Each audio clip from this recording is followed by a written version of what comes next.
Bonjour à tous, je suis Émilie, la cofondatrice de Major Glasses et je suis ravie de vous retrouver très nombreux encore pour ce deuxième épisode de notre série à la découverte de L'Oréal. Alors je vais déjà vous inviter à me dire bonjour pour m'assurer que ça fonctionne. Donc, n'hésitez pas à m'envoyer un petit bonjour dans le chat.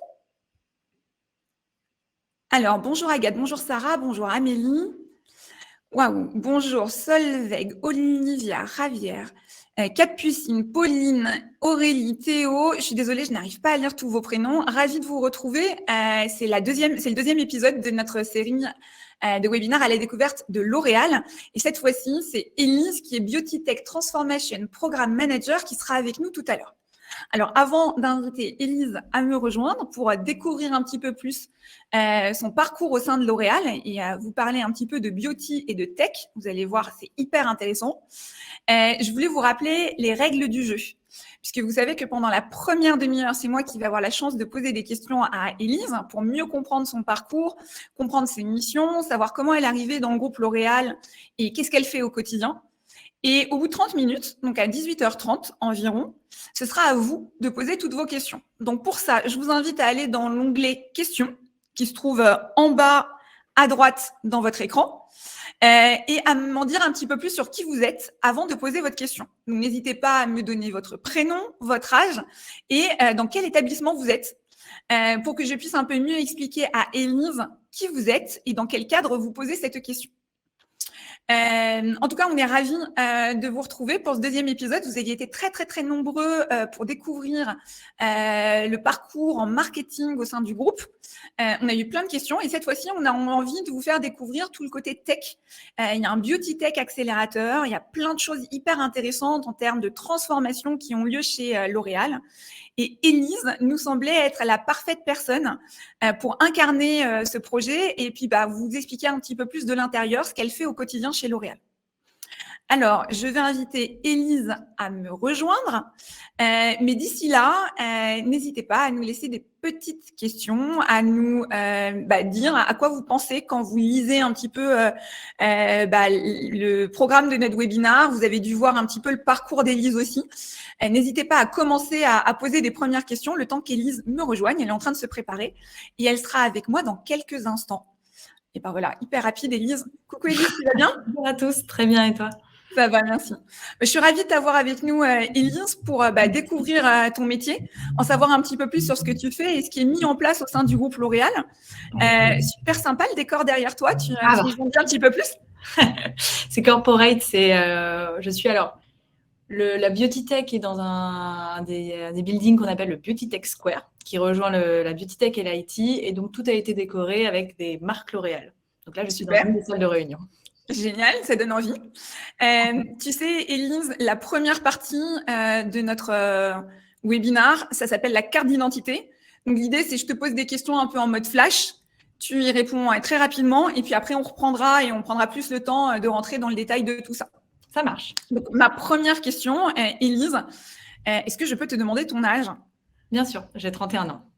Et tu es chez L'Oréal depuis quand? Depuis bientôt 3 ans. J'ai rejoint les équipes en 2019. C'est quoi ton meilleur souvenir chez L'Oréal? Mon meilleur souvenir, je pense que c'était mon premier Citizen Day. Chez L'Oréal, on a une journée par an qui est faite pour tous les collaborateurs pour participer à une association.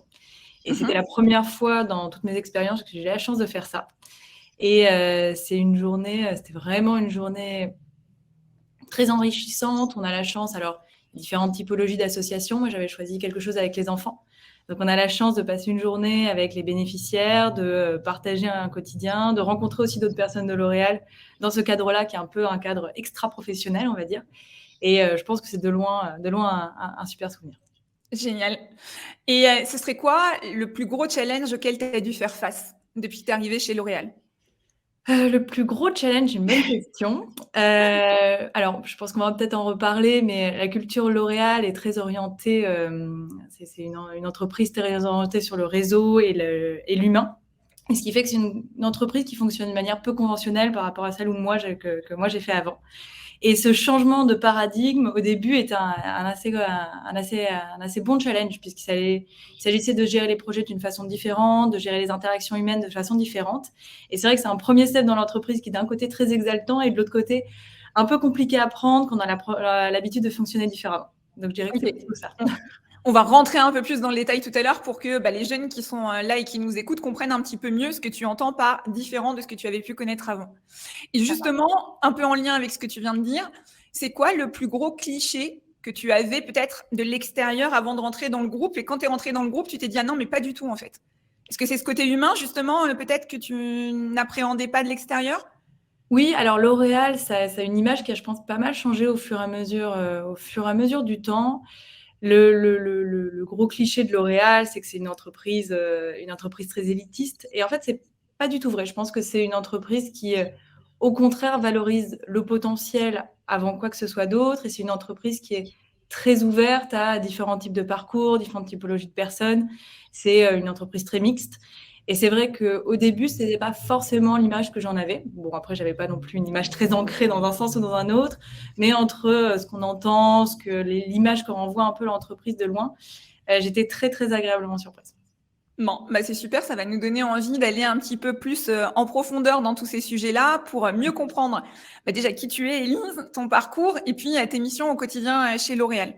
Si on revient à tes études, Élise, tu es diplômée d'une école d'ingénieur. Oui. Tu avais envie de te lancer, ce choix, il vient d'où déjà au départ? Alors, initialement, moi, j'avais pas de conviction personnelle sur ce que j'avais envie de faire plus tard. Je savais juste que j'aimais beaucoup les maths, j'aimais beaucoup la logique mathématique, la logique des sciences, en fait. Donc, moi, j'ai fait un bac S, on ne peut plus normal. Et puis, en sortant de bac, je me suis dit, bon, qu'est-ce que je peux faire? Et là, tous les métiers de l'ingénieur m'attiraient beaucoup puisque c'était les métiers les plus scientifiques. Donc, j'ai commencé là-dedans. Je me suis spécialisée dans mon école qui s'appelle Les Sylves, spécialisée en 4e année. J'ai choisi le calcul scientifique, donc tout ce qui est mathématiques appliquées à l'informatique. Et en fait, en sortant sur le marché, je me suis dit, bon, qu'est-ce que les mathématiques peuvent apporter? Pour l'instant, c'était vraiment les prémices de la data science, c'est-à-dire que ce n'était pas un métier qui existait, qui était encore sur le marché. Donc, c'était plutôt de la recherche mathématique, des mathématiques appliquées, de la simulation, de la modélisation. Et donc, je suis un peu tombée dans l'informatique à ce moment-là, puisque mathématiques appliquées à l'informatique fait que l'informatique a quand même un grand pan. Et donc, j'ai commencé ma carrière chez Orange, en l'occurrence, dans le système d'information. Donc, chez Orange, c'est un grand groupe. Donc, il y avait près de 900 systèmes applicatifs différents, je crois. Et j'ai eu la chance à ce moment-là, je déroule mon parcours du coup. Oui, c'est très bien, vas-y. J'ai eu la chance à ce moment-là, c'était au moment où Free arrivait sur le marché. Et donc, pour Orange, ça voulait dire de repenser un petit peu sa stratégie. Et ils avaient décidé de se positionner comme étant premium, c'est-à-dire être plus orienté sur un service au client, un service plus poussé au client. Et donc, pour tous les groupes, un changement de stratégie, ça signifie aussi un changement dans la façon de penser aux clients dans les systèmes informatiques. Donc, ils avaient lancé un grand programme de rénovation et j'ai eu la chance d'en faire partie. Et c'est à ce moment-là où j'ai commencé à toucher à des choses un peu différentes de ce que je faisais avant, où j'ai commencé à créer des nouveaux outils, à réfléchir différemment à comment est-ce qu'on pouvait penser aux clients avant de penser aux produits, ce qui était assez nouveau à l'époque en informatique. Et là, je me suis dit, en fait, ce qui me plaît vraiment, moi, c'est d'accompagner les entreprises à se transformer. C'est créer quelque chose de nouveau, réfléchir, bousculer les façons de faire et m'inscrire dans cette mouvance de transformation que les entreprises suivent de manière assez cyclique en règle générale. Donc là, je me suis spécialisée pendant une année à HEC dans tout ce qui est management de grands projets d'innovation et de transformation. Et j'ai poursuivi ma carrière. Alors, j'en suis sortie en me disant j'avais envie de travailler dans la santé. D'accord. Pour moi, la santé, c'était une bonne façon de trouver un sens un peu concret au monde de l'entreprise. Et j'avais envie de retourner un petit peu dans mes premiers amours, qui étaient les mathématiques, puisque je m'en étais éloignée doucement mais sûrement. Et j'ai eu la chance de trouver un BIE dans une entreprise, un labo pharma qui s'appelle Ipsen, et qui lançait son programme Big Data et qui cherchait quelqu'un de nouveau pour justement un peu animer, dégrossir. Qu'est-ce que ça veut dire le Big Data? Qu'est-ce que c'est l'IA? Comment on peut appliquer ça dans le monde de la pharma et comment on peut créer de la valeur? Et donc là, j'y suis restée pendant 5 ans avec plusieurs étapes de programme. On a créé le programme, on a commencé à avoir les premiers use cases. Les use cases se sont industrialisés. On est monté au niveau de la stratégie au sein du groupe.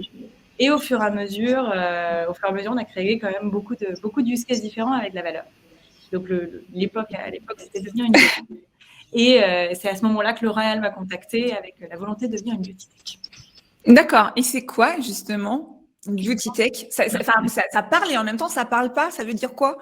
Alors, la beauty tech, donc c'est la transformation tech appliquée à l'industrie de la beauté. Donc, chez L'Oréal, donc le motto de L'Oréal, c'est créer la beauté qui fait avancer le monde. La beauty tech, c'est inventer la beauté du futur tout en transformant, en devenant l'entreprise du futur.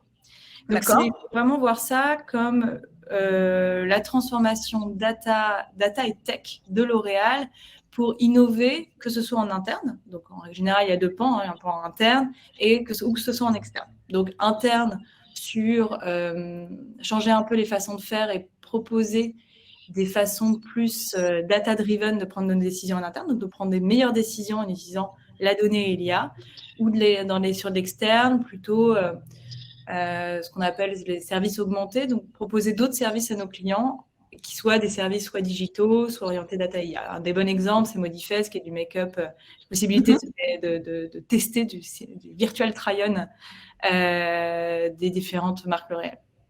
D'accord. Et donc, du coup, quand tu arrives, donc il y a à peu près 3 ans chez L'Oréal pour relever ce challenge-là, est-ce que l'équipe est déjà en place? Est-ce que c'est quelque chose de nouveau? Est-ce que tu fais partie des tout premiers à te mettre sur le projet? Par quoi vous commencez? Alors, quand je suis arrivée, je faisais partie de l'équipe data et la transformation était en train de grandir. Et la création de mon équipe actuelle a eu lieu 1 ou 2 mois après que je sois arrivée. Et j'ai eu la chance de faire partie du tout début de l'aventure.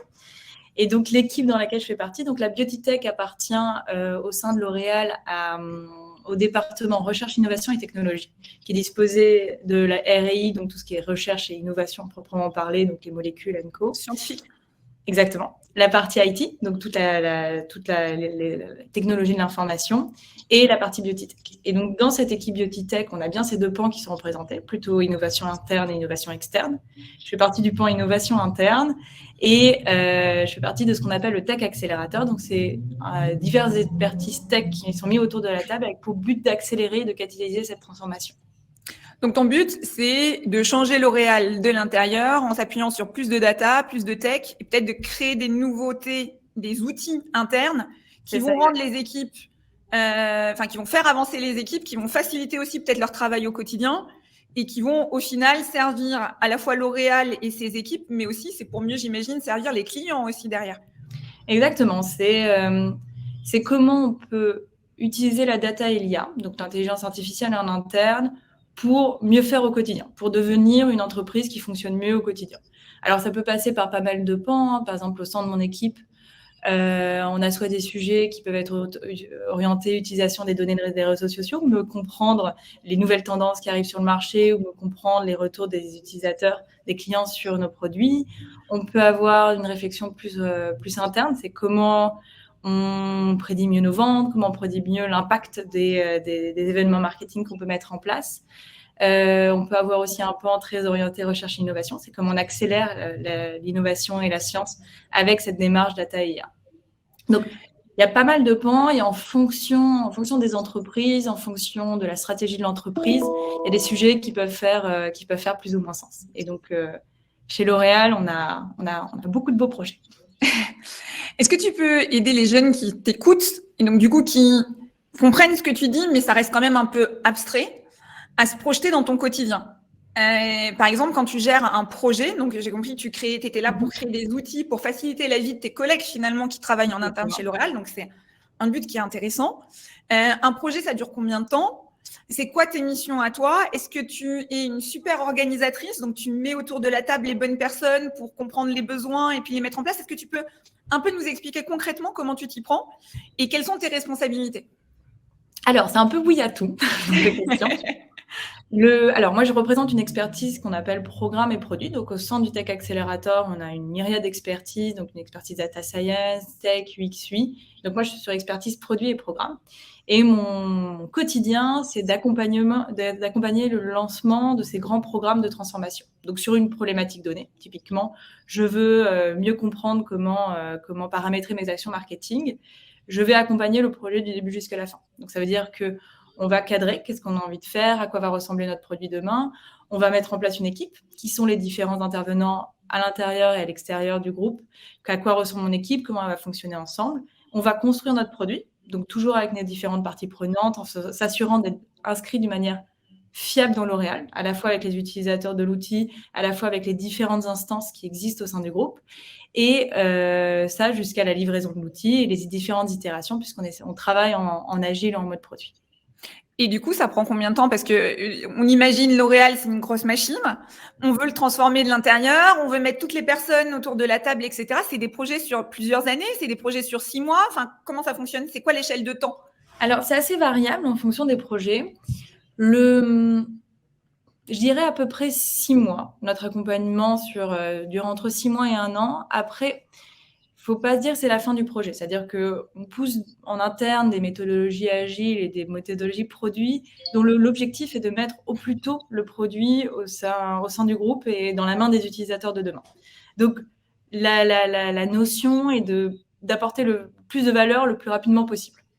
Donc, ces projets peuvent durer plus ou moins longtemps avec toujours cet objectif clé de se dire, OK, comment je crée la bonne fonctionnalité qui va créer de la valeur rapidement en interne. Et ça, c'est un peu en opposition avec les méthodes plus classiques de gestion de projet en informatique, qui sont les méthodes en V, où pour le coup, c'est des méthodes de projet qui sont beaucoup plus longues et qui sont un peu moins rapides en termes de delivery, puisqu'on attend d'avoir fini complètement le produit avant de le mettre à disposition. C'est des nouvelles, enfin, pas si nouveau maintenant, mais c'est des façons de faire qui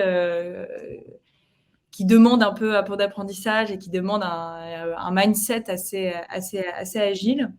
Et qui, pour le coup, moi, pour avoir pratiqué les deux, sont beaucoup plus valorisantes pour les équipes, à la fois pour les personnes qui font le développement que pour les différents utilisateurs, puisqu'on voit la valeur qu'on crée au quotidien, alors qu'avant, on savait ce qu'on allait créer, mais on mettait plus de temps à le créer. Si j'étais une petite souris et que je passais une journée à côté de toi, elle ressemble à quoi ta journée? Alors, j'imagine qu'il n'y a pas de journée type, mais si on essaye, tu es tout le temps en meeting, tu es beaucoup derrière un ordinateur, tu vois des gens, c'est quoi ton quotidien? Alors, mon quotidien, c'est d'être un peu au carrefour de tout ce petit monde-là. Donc, je fais beaucoup de meetings, je passe beaucoup de temps avec les différentes parties prenantes des différents projets, avec pour but que tout ça fonctionne. L'Oréal est une grande machine, les projets par définition et les programmes sont de facto une grande machine assez complexe. Et mon rôle, c'est d'apporter un peu d'huile de coude dans ces rouages assez compliqués. Donc, je passe beaucoup de temps à accompagner justement les différentes réflexions, à accompagner les différentes parties prenantes des projets, à organiser un peu tout ça et à faire en sorte que la grande machine puisse se mettre en route. Et ton rôle, il est au niveau France, il est au niveau international? Comment ça marche? Un projet que vous créez, il est pour un pays en particulier? Il sert tout le monde? Il y a des adaptations en local? Alors, donc, L'Oréal, c'est 80 000 personnes. Donc, au sein du Tech Accelerator, il y a 3 grandes entités, une aux États-Unis, une en Asie et une en Europe. Et celle d'Europe s'occupe également des projets qu'on considère globaux. Donc, moi, mon job est Europe plus globaux.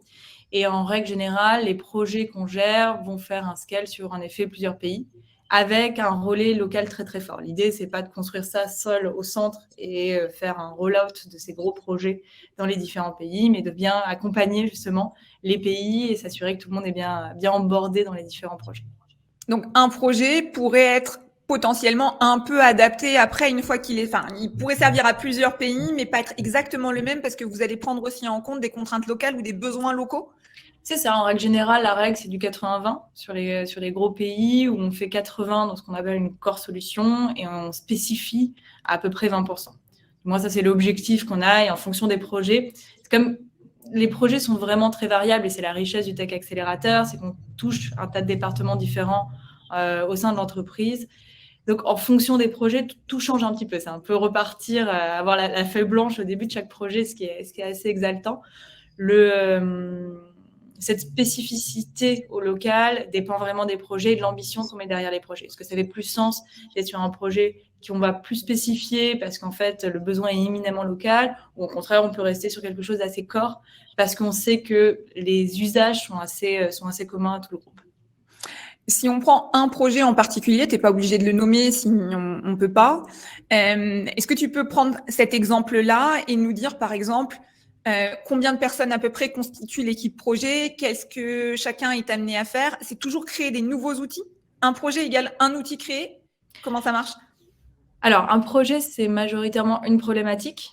Donc, on peut avoir plusieurs outils, mais en règle générale, c'est assez rare, hein. L'idée, c'est justement d'éviter de s'éparpiller en ayant un tas de petits outils, mais de rationaliser un peu ces efforts-là. Les équipes projets, c'est assez variable, mais par exemple, je dirais entre 20 et 40 personnes, Quand même. avec des expertises qu'on retrouve assez souvent sur les expertises produits. Donc, des data scientists, des data engineers, on est très orienté data du coup, des dev front, des UX qui les accompagnent, les différents métiers autour du produit, du product owner au product manager, une représentation du business qui en règle générale fait partie de nos projets, ce qui est un peu une bonne pratique dans les départements de transformation, différentes typologies d'utilisateurs. Donc, on peut avoir, pour le coup, on touche beaucoup de départements différents. Ça peut aller du marketing au RH, en passant par la finance. Donc, très variable en fonction du projet. Tu gères combien de projets en même temps? Aujourd'hui, j'en gère 4 en parallèle. 4 en parallèle, et puis c'est assez variable dans l'année en fonction des besoins. Et tes 4 produits, ils sont sur des domaines totalement différents. Tu peux avoir un produit RH, un produit market. Alors, moi, j'ai un prisme assez orienté autour de la performance de l'entreprise. Donc, c'est plutôt la prédiction de nos moyens moteurs au sein du groupe. Après, mes collègues qui ont la même expertise ont des prismes plutôt orientés RI, plutôt orientés réseaux sociaux, etc. Super. Tu nous as dit que il y avait 3 entités, une en Europe qui est donc basée en France, une aux États-Unis, une en Asie. Ton job nécessite des voyages et l'opportunité justement aussi de se déplacer, d'aller rencontrer du monde ailleurs. Alors la période, elle est un peu particulière, mais de manière globale, on va dire de manière générale. Dans l'idée, oui. La période fait qu'en effet, ça a été compliqué de voyager sur les quelques dernières années. Mais oui, l'idée, c'est bien de créer un network global au sein de cette transformation-là, et donc de travailler très, très proche des autres équipes. Donc, on a de plus en plus des sujets communs, puisque c'est des équipes qui grandissent, hein. L'idée, c'est bien d'avoir ce network un peu grandissant. Donc, les projets deviennent de plus en plus globaux et on utilise de plus en plus ces différents réseaux-là. Donc, les équipes se parlent de plus en plus, et idéalement, quand ce sera possible, on pourra voyager. Trop bien. Et du coup, il y a un côté très international dans ton job. Donc, l'anglais, la langue de travail? Et oui, être à l'aise en anglais et être capable de soutenir une conversation, et surtout une conversation dans le cadre du travail, je pense que c'est très important. Parce que ça permet, d'évoluer dans des environnements plus internationaux que juste parler français, et ça permet aussi de se comprendre au quotidien. Et ça, c'est vraiment une de mes expériences que je valorise beaucoup au quotidien, je dirais. J'imagine. Les jeunes nous disent que ton métier est hyper intéressant. C'est quoi, toi, que tu préfères? C'est quoi qui te fait lever tous les matins en te disant ouais, je suis contente d'aller travailler? Et après, deuxième question, c'est quoi qui est un peu plus difficile? S'il y a quelque chose qui est un peu plus difficile, mais généralement, dans tous les jobs, on a des choses qu'on adore et puis des choses qui sont un peu plus contraignants ou qu'on aime un peu moins. Alors, moi, ce que j'aime bien dans mon métier, c'est le côté innovant. C'est-à-dire que tous les matins, factuellement, je vais avoir des problématiques qui vont changer tous les jours, des projets qui changent tous les jours. Et je trouve que c'est ça qui rend le quotidien assez palpitant. Chez L'Oréal, ce que j'aime bien, c'est plutôt la partie culture d'entreprise. Pour le coup, ça, c'est quelque chose qui rend mon quotidien assez enviable. La culture d'entreprise de L'Oréal, c'est l'humain au centre. Donc, il y a le Citizen Day dont je parlais tout à l'heure. Il y a tout ce parcours pour se créer un network en interne. On fait beaucoup de meetings one-to-one pour rencontrer les gens un peu en dehors du cadre professionnel au début. Alors, si on revient là-dessus, tu m'as expliqué tout à l'heure que quand tu arrives chez L'Oréal, tu as un parcours qui est fait pour que tu rencontres plein de personnes et que, au-delà de tes collègues directs, tu aies des échanges avec d'autres personnes. Tu peux nous expliquer un petit peu comment ça marche? Parce que c'est intéressant d'avoir un onboarding aussi poussé justement pour accompagner les collaborateurs. Alors, l'intégration est assez bien faite chez L'Oréal. Donc, il y a 3 typologies de parcours d'intégration. Il y a ce qu'on appelle le parcours FIT, qui est une série de rencontres one-one qu'on fait avec des personnes que nous donne notre manager initialement et qu'on peut faire grandir à l'envie. Et c'est un jeu auquel vraiment tout le monde se prête, qui est de rencontrer les personnes, mais vraiment en dehors d'un projet ou d'un cadre professionnel seulement. C'est-à-dire qu'on rencontre des personnes, puis on raconte notre parcours, qu'est-ce qui nous a fait qu'on est là, qu'est-ce qui nous plaît, qu'est-ce qui est un peu comme ce que je fais aujourd'hui, mais dans le cadre de la vie de tous les jours de l'entreprise. Et ça, ça pour le coup, c'est la seule entreprise que j'ai faite qui proposait ça. Et c'est vraiment une bonne approche parce que les gens se prêtent au jeu et ça permet de comprendre un peu. L'Oréal, c'est un grand groupe, donc une organisation assez complexe. Ça permet de comprendre en fait le métier de personnes qu'on n'aurait pas forcément rencontrées, de comprendre un peu qu'est-ce qui se passe à côté, de commencer comme ça créer son réseau. Et pour toi, dans ton poste, c'est encore plus important. Parce que comme tu es là pour répondre aux problématiques des personnes, si tu connais les gens et qu'ils te parlent un peu de leur métier, c'est aussi encore plus important pour toi, j'imagine, sur ton poste. Exactement. Après, sur mon poste, qui est assez louable, c'est que ça permet aussi d'emborder des personnes d'une façon un peu différente. C'est-à-dire que très rapidement, un projet, c'est assez prenant. C'est-à-dire qu'on a des choses à faire, on est embarqué. Et suivre ça permet en fait d'embarquer les gens d'une façon différente. On les embarquer plus par l'humain que par le projet. Tout à fait. Qui est relativement différent, mais qui est assez agréable au quotidien.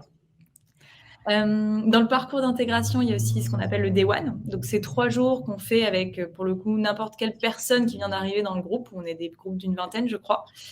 Et le but du Day One, c'est de mieux comprendre L'Oréal, donc de comprendre les différents PDG, puisque L'Oréal a une grande histoire assez intéressante, de mieux comprendre les PDG, la transformation du groupe au fur et à mesure des années, de mieux comprendre aussi le métier. Donc, on rencontre des coiffeurs, on va aller voir les produits. Et c'est vrai que pour des métiers qui sont tech dans un groupe qui est pas, dont c'est pas le cœur de métier, c'est assez intéressant, je trouve, de pouvoir avoir cette approche-là, se dire ok, quel est le quotidien du reste du groupe et quel est le produit final que je mets dans la main des consommateurs. Et ça, je trouve que c'est une bonne approche parce que une fois qu'on est pris dans le quotidien d'un job, on a tendance un peu à oublier ce que font les autres personnes, quoi. Il y a ça, il y a les Citizen Day, il y a quand même beaucoup d'autres petites initiatives. Puis bien sûr, il y a l'intégration, donc pour le coup, au sein du département. Moi, j'avais fait l'IT Beauty Tech, où c'est pareil, 2 journées. Et là, c'est pour le coup plus orienté métier du département pour commencer à créer son réseau un peu plus proche. Hyper intéressant. Et sur le côté un peu plus difficile de ton job alors c'est à la fois ce que je trouve assez intéressant dans le job et à la fois ce qui rend le job complexe, on va dire, c'est la taille de l'organisation chez L'Oréal. C'est un très très grand groupe, qui, parce qu'il met l'humain au centre et parce qu'il y a tout un autre pan de la culture de l'entreprise dont j'ai pas pu parler encore, qui est très orienté à intrapreneuriat, on veut valoriser les idées, on met en place beaucoup de façons de redonner la voix aux différentes personnes de l'entreprise, ça fait que l'organisation est de facto très complexe. À une même question, plusieurs personnes peuvent avoir un avis très légitime et très intéressant. Et donc, gérer cette complexité, des projets complexes dans un environnement complexe, rend tout ça très intéressant, mais très challenging aussi au quotidien. Super. Il est déjà 18h33.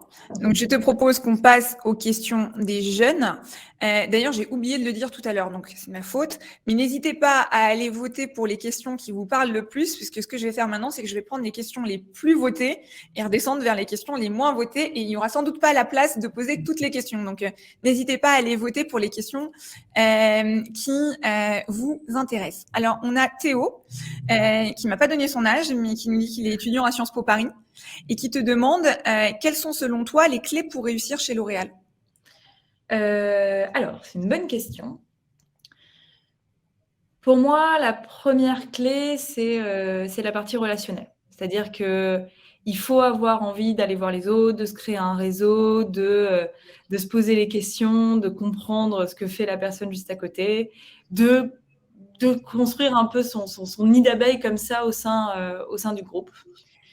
Je pense qu'une autre qualité très valorisée chez L'Oréal, c'est la curiosité. C'est-à-dire la capacité d'innover, d'être curieux, d'aller voir, d'aller chercher le last mile pour finir plus de valeur. C'est ce côté assez passionnel au quotidien de ce qu'on fait. Et en dernier, je dirais une certaine résilience aussi. Tu peux nous donner Quand on est dans un grand groupe, il y a des grandes tendances, il y a des décisions qui se prennent, il y a une complexité organisationnelle. Et je pense qu'une des qualités qui est assez valorisée, c'est cette capacité de réagir au changement. On n'est pas à l'abri de n'importe quel changement. Le Covid est un exemple. Et cette capacité de réagir au changement tout en gardant les deux autres aspects de curiosité et de relationnel, c'est quelque chose qui est également très valorisé. Donc, je dirais que c'est les 3 qualités que je retrouve assez souvent chez les personnes autour de moi et qui font un peu le succès l'Oréalien. Très clair. On a une question de Shainez, qui a 24 ans et qui est étudiante à Kedge Bordeaux, et qui demande quelles sont les tendances actuelles ou dont on peut s'attendre dans un futur proche de l'univers Beauty-Tech que tu trouves les plus intéressantes. Les tendances actuelles de la Beauty-Tech. Aujourd'hui, il y a un gros effort. Alors, c'est quand on parle sur le marché, c'est pas majoritairement ce qu'on peut voir en innovation client. Il y a un gros effort qui est fait là-dessus. Aujourd'hui, c'est une mouvance qui est en train d'être créée. Donc, il y a de plus en plus de produits de beauté connectée qui sont en train d'arriver. Donc là, je pense qu'il va y avoir des innovations assez intéressantes au sein des groupes. Donc, c'est vrai pour la beauty tech et c'est vrai d'une manière assez globale. On a beaucoup de projets d'innovation interne autour de mieux calibrer la performance de l'entreprise, mieux comprendre à quoi ressemblera nos marchés dans quelques années, mieux comprendre où est-ce que je peux mieux dépenser les budgets qu'on a en interne, mieux comprendre les clients. Et toute cette réflexion autour de mieux comprendre, de se doter de plus d'informations en interne, c'est une mouvance qui a commencé il y a quelques années déjà et qui va continuer parce qu'il y a encore beaucoup de chemin à faire. Et ça, c'est vrai dans toutes les industries. On a Aurélie, qui ne m'a pas donné son âge non plus, qui est aussi étudiante à Sciences Po Paris, et qui me dit quels sont les rendez-vous tech à ne pas manquer si on aime la beauté et la tech. Est-ce que tu as des idées de salons, de je sais pas, même des podcasts ou des choses qu'il faut aller suivre pour parler beauté et tech? Bien évidemment, suivre L'Oréal. D'accord, ça c'est la première chose à faire. Est-ce que justement, vous prenez la parole sur la beauty tech sur les réseaux sociaux? Oui, il y a pas mal de publications qui sont faites par L'Oréal d'une manière globale. Il y a Barbara Lavernos qui lead donc le département recherche, innovation et technologie, qui prend souvent la parole sur le sujet pour donner les dernières tendances et les dernières nouveautés l'oréaliennes sur le sujet. Donc, il y a quand même pas mal d'animations autour de ça. Alors, moi, mon favori autour de la tech, c'est le CES de Las Vegas.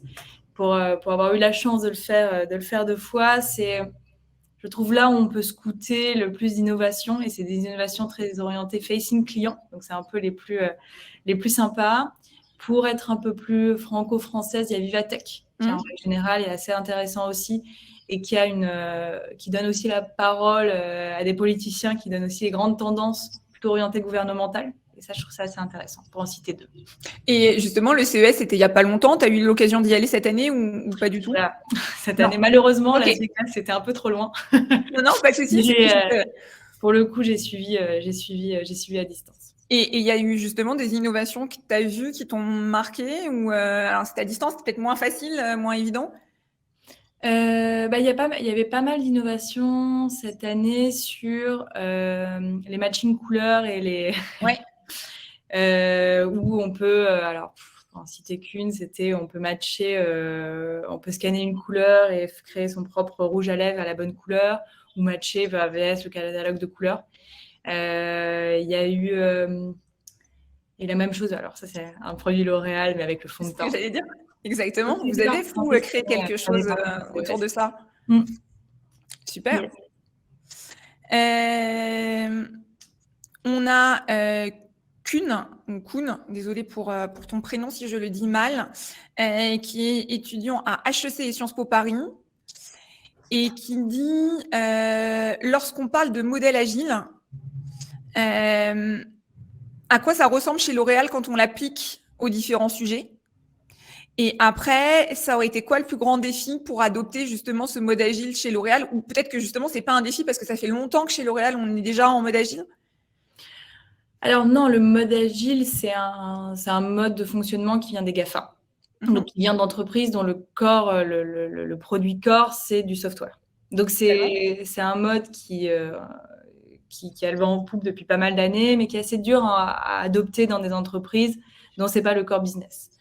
Ce à quoi ça ressemble chez L'Oréal, en règle générale, ce sont des équipes qu'on organise en squad et qui fonctionnent. Donc, on fonctionne beaucoup avec des entreprises extérieures, comme tous les grands groupes. Hein. Donc, on monte des équipes produits et l'idée, c'est d'accompagner les personnes internes sur cette nouvelle façon de faire. Donc, c'est soit des personnes qu'on coach, soit des personnes qu'on fait passer très rapidement de la théorie à la pratique et qu'on intègre au quotidien dans ces équipes-là, et où il y a des profils comme le mien ou d'autres personnes de l'équipe qui font un peu le quotidien jusqu'à cette montée en maturité-là. Donc, le grand challenge, hein, c'est de faire en sorte d'accepter l'incertitude, ce qui est assez compliqué en règle générale dans des grands groupes, c'est de se dire, OK, on avance, on sait qu'on a une étoile du Nord qu'on a envie de suivre et voici la question à laquelle on va répondre. Par contre, au fur et à mesure, on a cette capacité à réagir, à penser différemment. Donc, ça crée un peu d'incertitude dont l'agilité, c'est gérer, mais c'est une façon de faire qui est relativement nouvelle. Et ce qui est assez intéressant aussi, c'est que derrière l'agilité, il y a une grande notion de feedback qui est assez publicité chez L'Oréal, mais plutôt d'un point de vue humain. Et cette notion de feedback marche super bien sur les projets parce que ça donne un peu le droit à l'erreur. Se dire, OK, mais on essaye, on a cette partie de feedback qui permet de se dire, on va recalibrer, on va faire un peu différemment si on voit que ça marche pas. Et ça, pour l'avoir mis en place sur beaucoup de mes projets, c'est quelque chose qui marche très bien. Et c'est une notion qui, pour le coup, vient de l'agile et qui se transpose très bien dans ces grands groupes. Super. La question. Astrid, qui a 22 ans et qui est étudiante à l'ESTACA, qui nous dit « J'ai l'impression que les innovations dans l'industrie beauty proviennent surtout des US ou d'Asie. Est-ce que c'est vrai? Et est-ce que la France est à la traîne ?» C'est une bonne question. L'innovation, d'un point de vue mondial, c'est en règle générale les États-Unis et la Chine.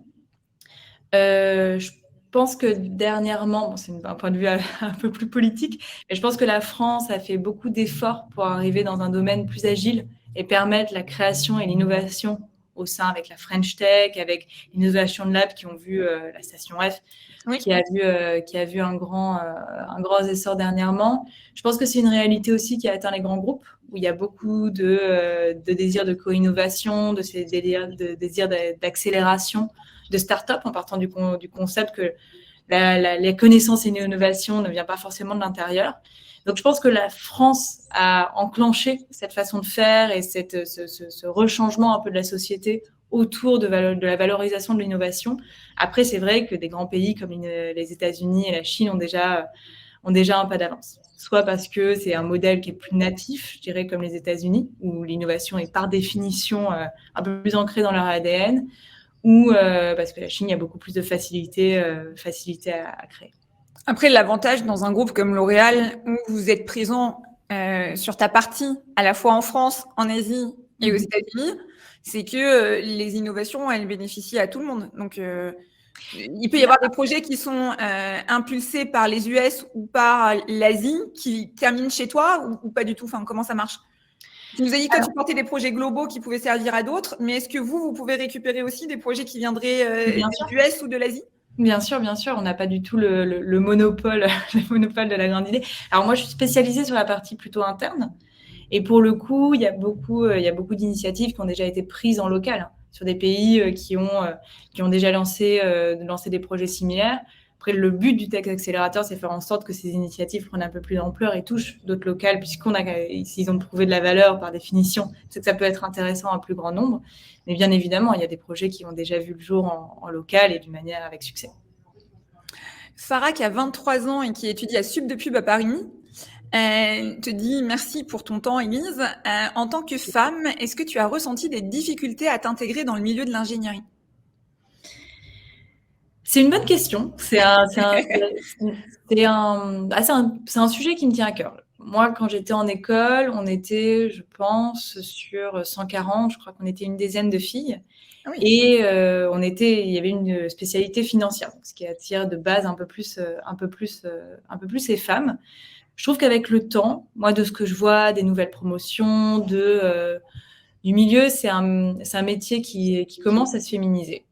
Et je pense qu'on va dans le bon sens. Après, c'est toujours un peu la même chose. C'est plus on aura des grandes figures féminines sur ces sujets-là, plus on aura des mentors féminins. Ce qui, à mon sens, moi, me manquait un peu au moment où j'étais en cours, où je me disais, OK, je fais ça, mais j'ai un peu du mal à voir où est-ce que je peux aller.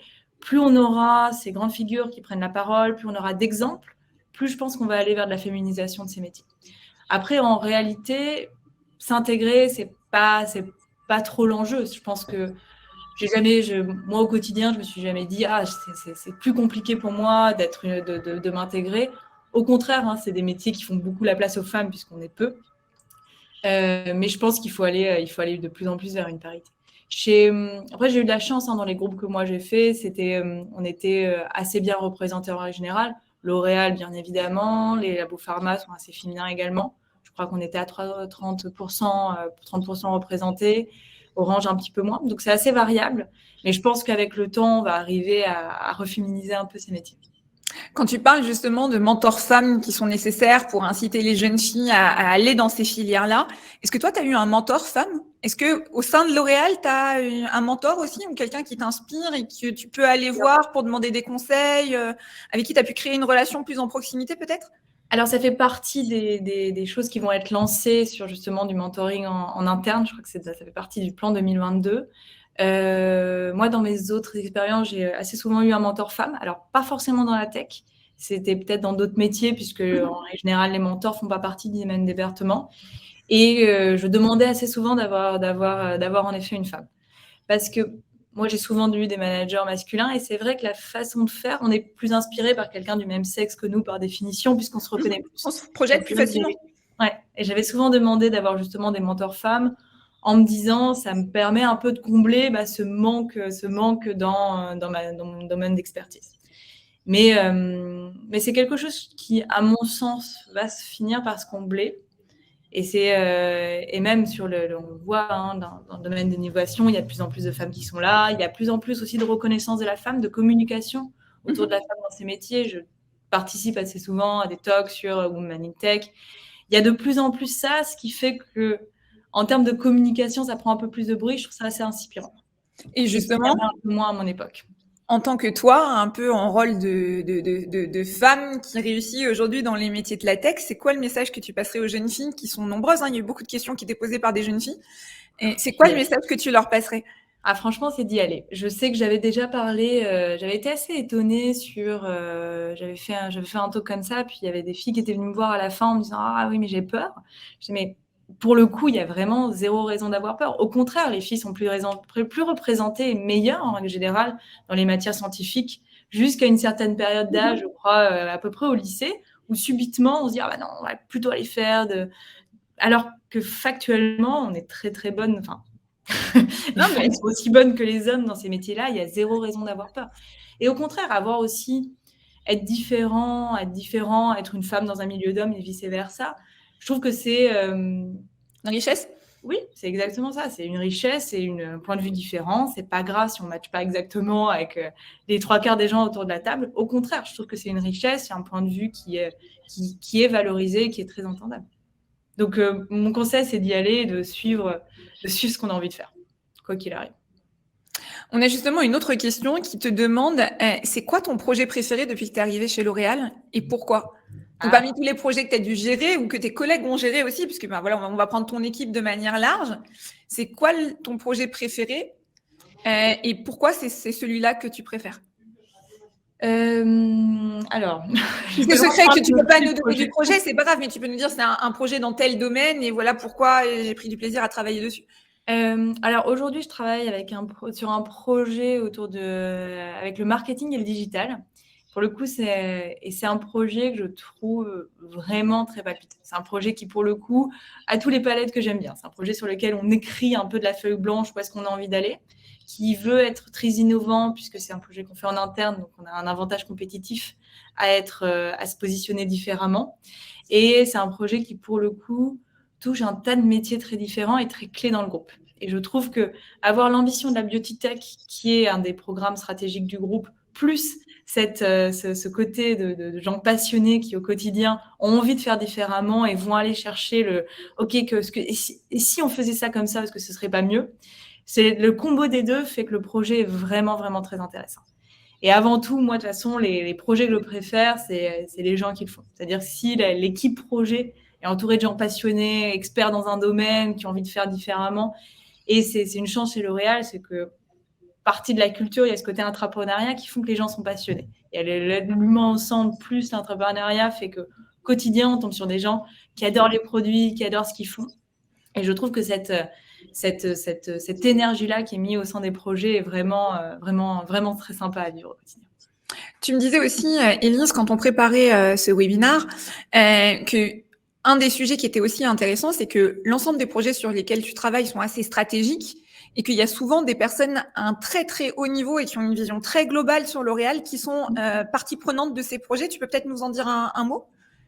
Alors, la façon dont la Beauty-Tech a été construite, c'est des projets qui sont présélectionnés par le COMEX et qui ont un sponsor COMEX. C'est un peu le go-to. Alors, on va peut-être expliquer ce qu'est le COMEX pour les jeunes qui nous écoutent.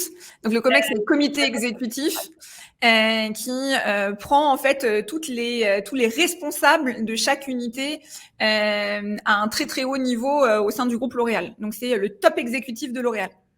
Exactement. Et donc, c'est des projets qui, par définition, ont un sponsor dans ces équipes-là. Donc, les N-1 pour le coup du PDG. Et c'est une chance inouïe de pouvoir travailler, de pouvoir présenter un projet devant cette typologie de personnes. La raison pour laquelle c'est assez exaltant, c'est qu'on sait que quoi qu'il arrive, ça veut dire que l'ambition derrière le projet est très forte et très regardée. Et c'est surtout des personnes qui ont, ça tombe un peu sous le sens, hein, mais qui ont un drive, qui ont une vision, qui sont des vrais leaders au quotidien. Et c'est une chance de pouvoir avoir leur vue sur ce qu'on fournit, sur nos livrables, sur nos produits. Et c'est assez porteur de travailler au sein d'un département aussi ambitieux. On a une question d'Émilie qui ne m'a pas dit ni son âge ni dans quelle école elle était, mais c'est pas grave, qui dit on a compris que tu étais très axée sur tous les sujets data. Est-ce que tu es quand même au contact de clients ou est-ce que tu es uniquement au contact de l'interne? Est-ce qu'il y a des sujets sur lesquels tu peux aussi avoir accès aux utilisateurs, aux clients externes, ou toi, dans ton scope, tu n'as uniquement que des projets qui vont servir l'interne et donc du coup aucun lien avec l'externe L'Oréal? Alors, dans mon scope chez L'Oréal, je suis focus interne uniquement. Donc, il y a une autre panel de l'organisation Beauty-Tech qui, pour le coup, fait un focus plutôt externe. Moi, je suis très focus interne. Après, dans mes expériences d'avant, je faisais les deux. Donc, la réponse est non. Aujourd'hui, je ne parle pas directement à des consommateurs. Mais pour le coup, c'est quelque chose qui est très, très intéressant également. C'est pas les mêmes... C'est des métiers très similaires parce qu'à la fin, l'innovation est quand même le drive number one. Par contre, c'est des méthodologies et des mécanismes de projet un peu différents. Quand on parle d'utilisateurs internes, c'est des gens à qui on a accès, c'est des gens dont on connaît le métier. C'est un peu plus flou quand on se tourne vers de l'externe. Donc, on a d'autres façons de les cadrer, de comprendre leurs besoins, de comprendre les points de douleur auxquels on peut répondre avec toutes les démarches UX/UI qui existent, avec les panels utilisateurs, etc. Mais c'est vrai que du coup, c'est un peu différent dans notre façon d'approcher le projet. J'ai plein de questions, mais je vais en prendre deux pour terminer parce que le temps file. La première, c'est une remarque qui est intéressante, qui dit que depuis quelques années, on voit circuler pas mal de produits innovants, comme par exemple le Skin Consult de L'Oréal, qui utilise justement l'IA dont tu parlais tout à l'heure pour proposer des solutions personnalisées. Mais elles n'arrivent jamais sur le marché français, me dit-on. Est-ce que tu sais pourquoi? Et pourquoi les consommateurs français n'ont pas accès justement à ces produits? Je ne sais pas si c'est quelque chose sur lequel tu peux répondre, mais on parlait d'innovation et on parlait justement aussi... Alors malheureusement, comme ce n'est pas ma spécialité, je ne vais pas pouvoir répondre sur le pourquoi ce n'est pas encore sur le marché. mais je peux chercher l'information. Génial. Super. Bon, bah voilà, on aura au moins posé la question. Peut-être qu'on arrivera à avoir des réponses à te donner demain, Aurélie, quand je posterai le replay sur mon compte LinkedIn. Donc, si toutefois Élise arrive à récupérer l'information d'ici là, on te la donne. Et puis sinon, on croise les doigts pour que ça arrive bientôt et qu'on puisse aussi l'utiliser. Non, une autre question, c'est Sarah qui a l'ESSEC, qui dit que elle demande si tu as des conseils pour les participants du Brainstorm 2022 qui ont choisi la track tech. Inventer Là, tu vois, il y a tout de suite un intérêt de la part de Sarah. Elle essaye. C'est bien, hein, Sarah, bravo. Tu as été au bon endroit pour te renseigner et t'essayes de poser des questions. Si on choisit le track tech, est-ce que tu as des petits conseils? Alors, pour l'instant, je me suis inscrite, j'ai partie des candidats pour accompagner justement le brainstorm. Ils sont en train d'organiser un peu tout ça. Pour l'instant, j'ai pas de conseils outre mesure. J'attends voir un peu à quoi ça va ressembler. Mais il faut aller. Moi, je serais sur une application qui est utilisable par nos clients. Peut-être que le conseil. Je pense qu'il y a encore beaucoup de use case ou de nouvelles idées à aller chercher. Et je pense que c'est là où ça peut être assez intéressant. Non, à voir à venir. Il faut encore un peu de patience. Merci infiniment, Elise. Peut-être juste avant de clôturer, est-ce que toi, tu as un conseil, un message, quelque chose que tu as envie de partager avec les jeunes qui découvrent ton métier, le trouvent passionnant? Il y a plusieurs personnes qui envoient des messages pour dire que voilà, ta présentation était superbe et que tu as l'air passionné et que c'est génial. Qu'est-ce que tu as envie de leur dire? Tout d'abord, félicitations de vous être connectés, parce que je pense que vous êtes dans une démarche qui est positive quand on cherche un peu ce qu'on a envie de faire. C'est d'aller voir d'autres métiers, d'aller chercher typiquement être responsable de travailler dans les transformations des grands groupes. Moi, je ne connaissais pas du tout quand je suis sortie d'école. Donc, c'est un peu au petit bonheur la chance et c'est une suite d'opportunités qui a fait que je suis arrivée ici. Donc, je pense que votre démarche est la bonne, c'est d'aller voir et d'essayer de rencontrer des gens et d'essayer de s'intéresser aux différents métiers qui existent, puisqu'il y en a une myriade et que les carrières, les études d'ingénieur et les études de commerce ouvrent un tas de portes et c'est un peu dur de choisir. Mon conseil, moi, je me rappelle quand je sortais d'école, je ne savais pas trop. On m'a toujours dit non, mais de toute façon, la carrière, c'est fait par une suite d'opportunités. Et je n'avais pas compris à l'époque à quel point c'est vrai. Mais c'est avec une démarche de curiosité, en allant voir un peu à gauche, à droite, en parlant à ses amis, en parlant aux gens qu'on rencontre dans l'entreprise, qu'on arrive au fur et à mesure à créer, à créer sa carrière et à créer les steps et à tomber sur les métiers qui peuvent être le métier qui vous passionnera. Donc, mon conseil, c'est de continuer à faire ce que vous faites. Donc, d'aller voir, de vous renseigner, de participer à ce genre d'événement. Et un grand merci pour m'avoir eu aujourd'hui. C'était un plaisir de pouvoir partager mon expérience. Merci à toi, Élise, d'avoir partagé avec nous ce que tu fais, de nous avoir permis d'en comprendre un petit peu mieux ce qu'était la Beauty-Tech, quel était ton quotidien, de comprendre mieux aussi le groupe L'Oréal, parce que c'est hyper intéressant, tout ce que tu as apporté aussi sur l'onboarding au sein du groupe L'Oréal, les valeurs, l'humain au centre, etc. Désolée pour toutes les questions que je n'ai pas pu poser. Le replay sera disponible dès demain, donc n'hésitez pas aussi à le passer à vos camarades qui n'étaient pas là aujourd'hui, mais vous pensez que ça pourrait éventuellement les intéresser et puis leur faire découvrir le métier d'Élise. Vous dire aussi qu'on lance maintenant, désormais, vous retrouvez aussi tous les épisodes des webinaires en podcast. Donc, si vous avez envie de les écouter pendant que vous marchez, vous faites votre sport, etc., c'est désormais possible. Et puis, je vais vous donner rendez-vous très bientôt parce que, on s'est lancé dans cette série de webinaires qui s'appelle « À la découverte de L'Oréal ». Élise était notre deuxième invitée, mais on va continuer. Donc, je n'ai pas encore le nom de notre invité, je garde un peu le suspense. Mais très rapidement, on reviendra vers vous avec toutes les informations pour continuer à voir un petit peu L'Oréal et en mettant en avant différents parcours très différents qui vous permettent de mieux connaître L'Oréal de l'intérieur et de mieux vous projeter. Voilà, je vous remercie d'avoir été nombreux. Je vous remercie pour toutes les questions que vous avez posées. Encore merci à toi, Élise, d'avoir joué le jeu des questions-réponses. Et puis, je vous dis à très bientôt pour la suite de ce webinaire à la découverte de L'Oréal. À très vite. Merci Au à revoir. tous.